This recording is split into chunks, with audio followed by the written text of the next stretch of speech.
We begin our course, Piano Keyboards 1, with Unit 1, Lesson 1, Keyboard Basics. The keyboard instrument is very versatile, and while there are many keyboard instruments, we're going to focus primarily in this class on the piano. And the piano is classified in both the string and percussion families because it contains strings that are hit with small hammers, thus the percussion aspect, to create the sound. However, we go past the typical brass, string, woodwind, and percussion families and add a fifth instrument family called the keyboard family, to be technical about which family the piano is a part of. It has 88 black and white keys. The white keys of the piano are the musical alphabet A through G, and black keys are the accidentals, meaning changing the pitch by a half step. But that is for a little bit down the road when we start learning to play.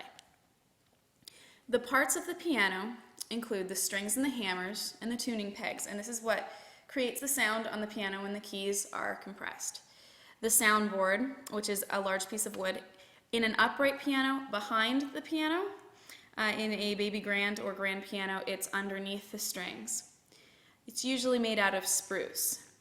The keys of the piano obviously are the black and white, what I've heard students call them buttons, that are pressed to create the sound. The pedals change the sound of the instrument slightly. There are three pedals: the soft, sustain, and middle pedal. The soft pedal is typically found on the left, and it, well, does exactly what you'd think. It makes the sound softer. The sustain pedal is the pedal on the right. It holds down, or it sustains the sound. When you play the notes, you can lift your hands off of the keys, and the sustain pedal will allow the sound to continue. The middle pedal differs depending on the instrument. With many instruments, if you hold down the middle pedal, it will sustain lower notes or bass notes, or it will sustain the first notes that are played, so that you can play a chord, sustain it, lift your hand, and then continue to play. So it's almost like a third hand. You can play a chord and it remains while both of your hands can go on and do something completely different, while that original chord keeps resounding because of the middle pedal. This slide just shows a picture of those parts that were described. As you can see here, here's the right pedal, sustain pedal, the middle pedal, and the soft pedal. This is the back of the piano. This is the soundboard. Okay, and here you can see the hammers and the strings.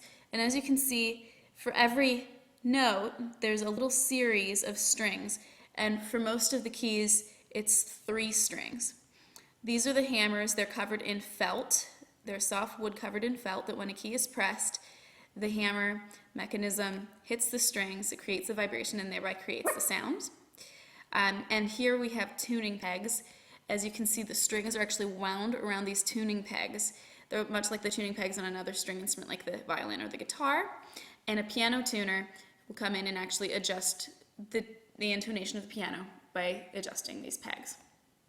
Piano history was invented in 1700 by Bartolomeo Cristofori. It was originally called the pianoforte because it can play both soft and loud. This was different than its predecessors. Also in the keyboard family, the organ and harpsichord both were popular before the piano, but could only play at one dynamic level. Other popular instruments today are electronic instruments, the synthesizer and the keyboard. Why the piano? Many people decide to play the piano for a variety of reasons, but I feel that it's a very beneficial instrument to learn because it's a historic instrument. It's been around for a very long time. It can play melody and harmony at the same time. Singers can use it to accompany themselves. It can play a complete song with all of the harmonies of, well, an orchestration.